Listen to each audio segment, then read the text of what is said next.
Hi guys, and welcome to Mersey Sport Live podcast. Today I'm joined by Sophie, and we're going to be talking about World Mental Health Day yesterday and everything that was going on in Liverpool, sport related, all the sport events, charity events and everything that was going on. So how are you, Sophie? I'm good, thank you. How are you? I'm good, thank you. So I guess we'll start with the seven-a-side tournament that was set up by North West Social League, and it was basically like a load of local teams getting involved, and some of them raised money, and they put on this big tournament yesterday. I think it went from 10 a.m. till like 2:30. There was one team in particular, Liverpool Football Therapy. They're a charity which basically help adults with mental health problems by providing twice weekly five-a-side football sessions. Don't you need a referral? They raised £325, so that was really good. Yeah, I think it's nice to see. I mean, if you look on the social media sites, there's always, these big organisations that will post about what they're doing. But actually, if you look at all these smaller communities, they're the ones that really help the locals, because it's nice that, these people can just turn the corner and there's someone to go to. I think it's a really nice thing, and to be able to raise so much money in such a small community, I think it's a great thing to see. And, hopefully we can start seeing more things like that, because it's showing sport in such a good light, and it's really nice for people to do something they love and feel so good doing it. Yeah, it's so important as well, like building those connections in the local community 100%. for people that are struggling with their mental health. It's somewhere they can go. A lot of these things are free, and they just welcome everybody, and people can just go meet other people that are struggling as well, learn that it's not just them, and also physical activity as well is really good for your mental health. And it doesn't have to be a conversation of like, oh, I'm here because I'm struggling. It's just I'm going to go here and I'm going to have a good time and get things off my mind.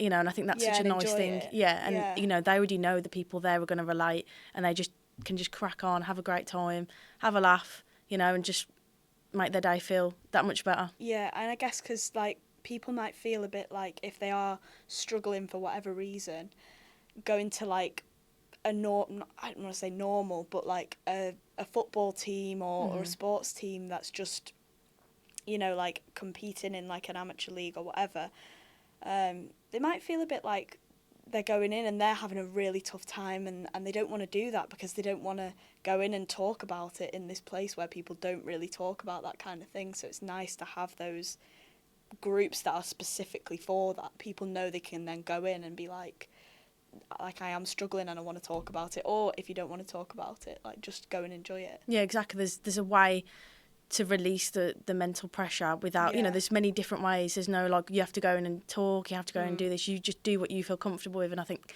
it's so important. And if one thing doesn't work for you, there's always another thing for you, whether it's at the same place or around the corner. And I think it's, like I said, it's really nice to see.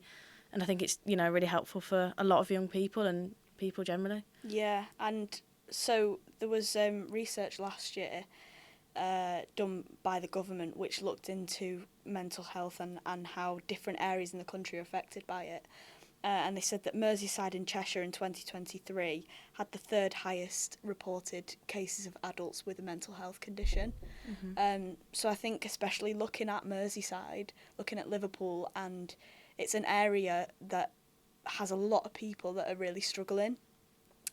So it's amazing that there's so many of these initiatives going on. There's these charity events and stuff like that people can go to. Yeah, exactly. These we'll talk about in a bit, the ones that we've kind of come across, and the thing is there's so many more that we probably don't even know about. And I think actually it's just so nice because from the experiences we've had, it's so positive and so nice to see, but just knowing that there's so many more out there, again, that we might know of or might not know of, it's and there will hopefully be many more in the future, and it hopefully, Merseyside can get a bit, further down on the list of, what you just discussed, because with all the work people are putting in, it'd be great to see, that improving. Yeah, more people getting help. Oh yeah, 100%. Yeah. So I guess we'll move on. We'll talk a little bit about, you spoke to a lady from Incurably Wonderful, didn't you? Do you want to talk a little bit about that? Yeah, of course. So I met with this woman called Rocio, who is from Incurably Wonderful, because I was just interested. I was doing a bit of reading about it, and I thought, you know what, this would be really interesting for World Mental Health Day. So essentially, they've been invited for the third year in a row to the library for World Mental Health Day, and she was discussing about, she has an organisation which essentially she started up with her husband after she had like a really terrible experience in lockdown where she had terrible chronic illnesses that, have left her sort of disabled, and she felt really lonely at the time, and she kind of had a moment where she thought, actually, I'm not the only one that feels like this, and I don't want other people to feel the way I do. So she created Incurably Wonderful, and they basically do loads of different sporting activities. It's a non-profit organisation and it's patient-led. So they do things like Tai Chi, they do walking, they do yoga, they do like a book club and everything. Yeah, they have literally everything, and it's great because even if you're not, someone that likes sport, there is still something for you. And I went down and spoke to her, and it was so lovely. She was talking about loads of different organisations that are helping them, like Nuffield Health. They allow the people to use their swimming pools for free on certain days of the week, and I think that's great. And it kind of, again, puts that barrier down of the money side of it, knowing that you can go. I mean, the only issue, and something that she wants to improve, is how people can get there. There's so many people that are outside of the community that live in Chester, Manchester and other places that, would love to go. So, hopefully that's something that can be improved. But the main thing they're doing at the minute, which is they've had a 6-week trial on it, it's been a huge success, is their walk and talk, which I've got some clips to play about that more specifically. But essentially that is, it's a group of people that will just go on a walk. They plan the routes really nicely so that, people can sit down if they want to. Yeah, exactly. Yeah. Nothing too crazy. It's just literally meant to be, we can walk and chat and kind of forget about our problems. And I think it's such a nice thing because having someone that you can just talk to, but also you are exercising without, literally going, I'm going to exercise, I'm going to go to the gym. In a safe way. Yeah, and I think, it's such a nice thing. And, I had a great time talking to her. And, hopefully it'll grow, continue the way it's grown. Yeah, so let's hear a little bit from her about Incurably Wonderful. So this is a place that's actually friendly, where people are able to actually meet other people who have something in common.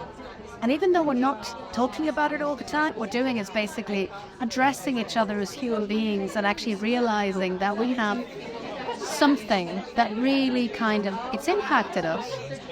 But we're still us. We're still wonderful, or Incurably Wonderful, and this is why Incurably Wonderful actually came about. So yeah, I feel like that's a really good point with talking about how people with disabilities can go somewhere and they don't have to talk about the fact that they've got disabilities. Yeah. They're just with people, they kind of have this mutual understanding that they all know that they've all got something going on that makes things a little bit more difficult for them. And they can go somewhere and just enjoy exercising and enjoy sport. Yeah, exactly. And I think, you're in a community where you don't stand out or you're not, sometimes people might feel that shame, that embarrassment, because their lives can change. 1 minute they feel like they can do anything and, things change and people may feel a certain way, and knowing you're going somewhere where, even if people don't understand your exact situation, they understand how you feel, and you don't have to have that discussion if you don't want to. You just go in and you just do whatever you want. It just feels so natural. And I think, again, it's such a great point that she made. And I think to have an environment set up in the organisation, to have that is just really nice.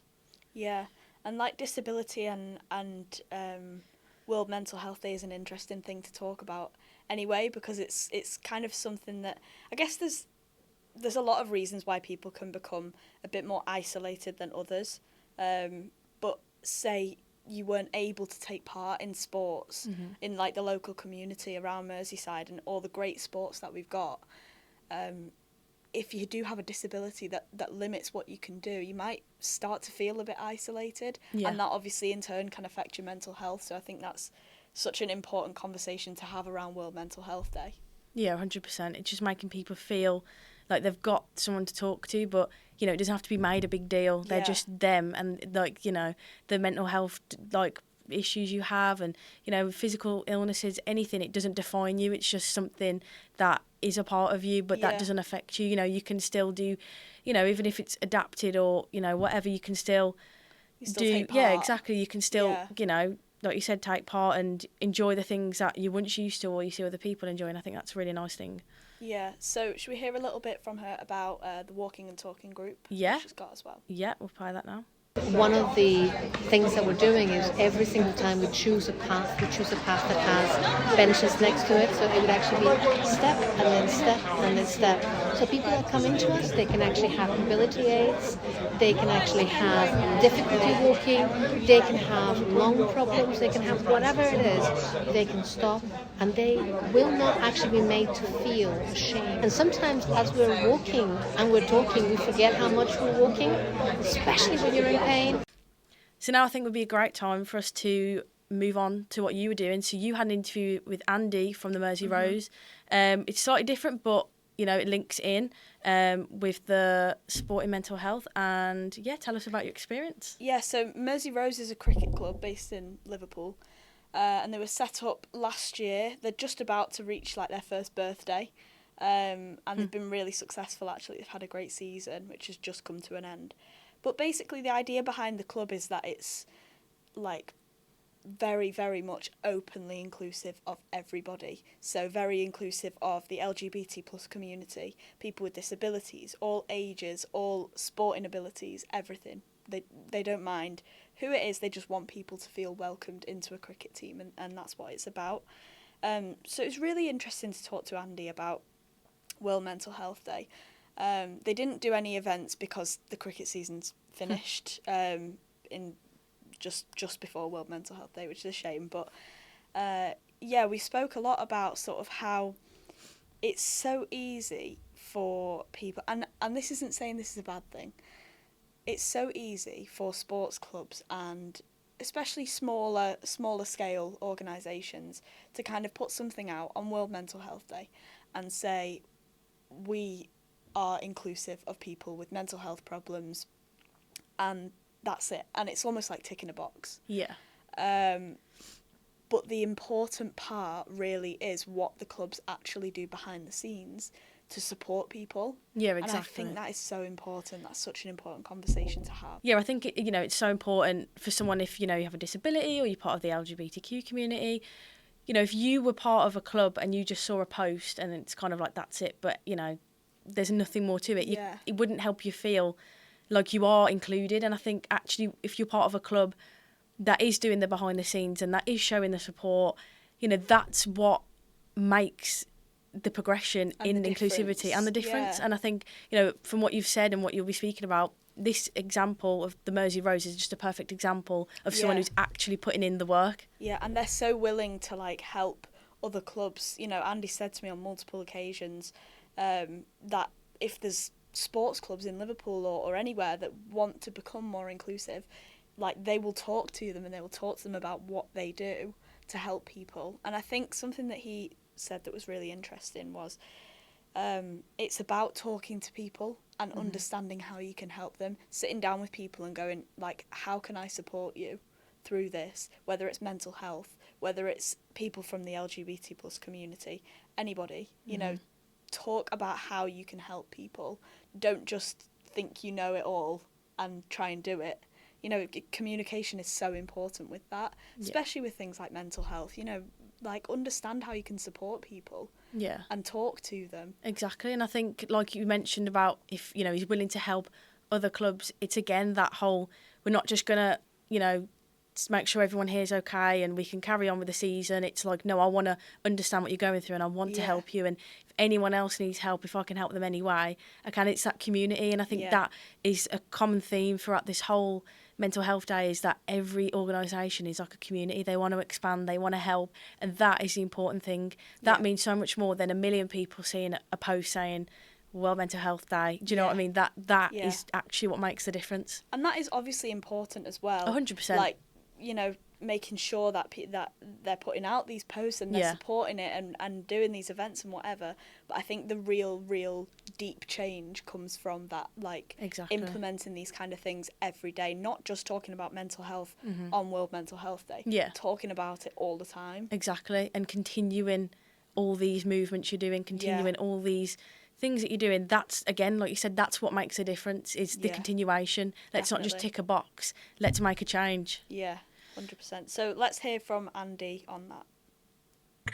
I think sports clubs are better positioned than most organisations to make a big difference for mental health. I mean, we all know that sports clubs are doing a lot to promote physical well-being. But actually, just the very nature of sports clubs means that we can do so much for mental well-being if we're sufficiently clued up and we want to do it.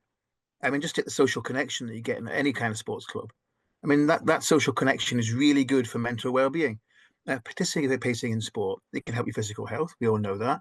And good physical health actually promotes good mental health. But beyond that, participating in sport, I mean, for me personally, I found it helps calm my mind. It can be a kind of form of escapism from all the other stresses of life, and it can really improve my mood. And we found this year with our little cricketing family at Mersey Rose that just being part of that can be so good for so many people. And I'm sure that that's good for sports clubs of all kinds, football clubs. You know, we've got lots of them locally, rugby clubs, and some of our local rugby clubs have got behind Mental Health Day in a big way. So yeah, I think sports clubs are ideally placed to make a really big difference to their membership and in the wider community. Yeah, really interesting to hear from Andi on that, and they do a lot of great work at Mersey Rose as well. So I just wanted to talk as well about the NHS Games, which is an initiative which runs every year, and it's basically like a set of sports events, all different things, which is there's 14 NHS trusts signed up to it. Most of them are in Merseyside, there's some in Cheshire as well. And for World Mental Health Day, they did a Steps for Mental Health challenge. So it ran from, I think, the 10th of September to the 10th of October yesterday. Basically doing different step goals for mental health.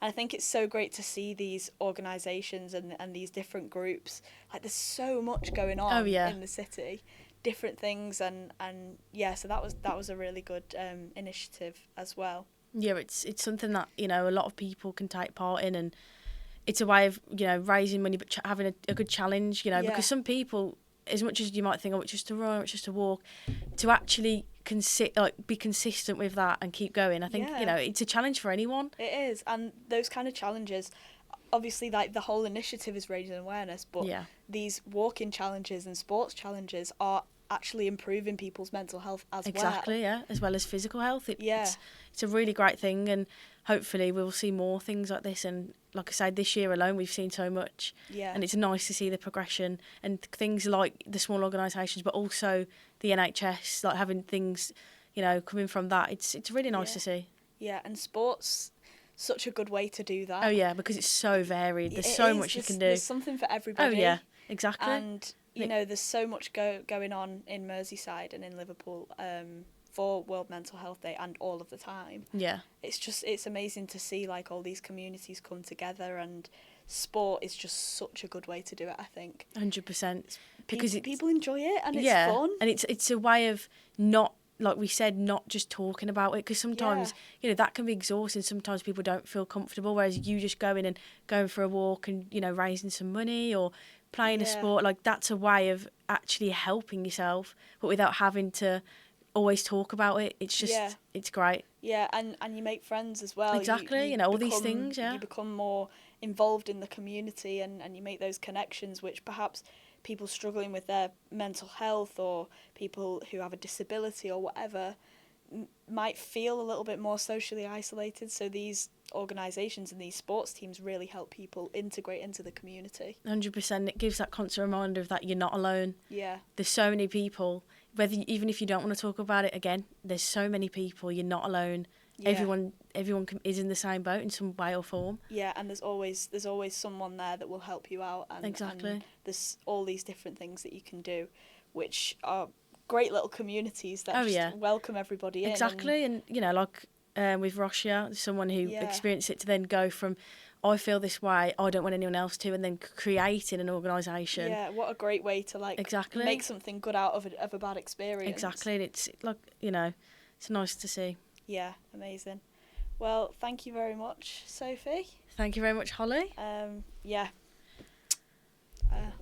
think that's everything. Yeah, we've covered a lot, and it's been very nice to, you know, talk about such an interesting and ongoing topic. Yeah, definitely. Okay. Thanks. Thank you. Bye. Bye.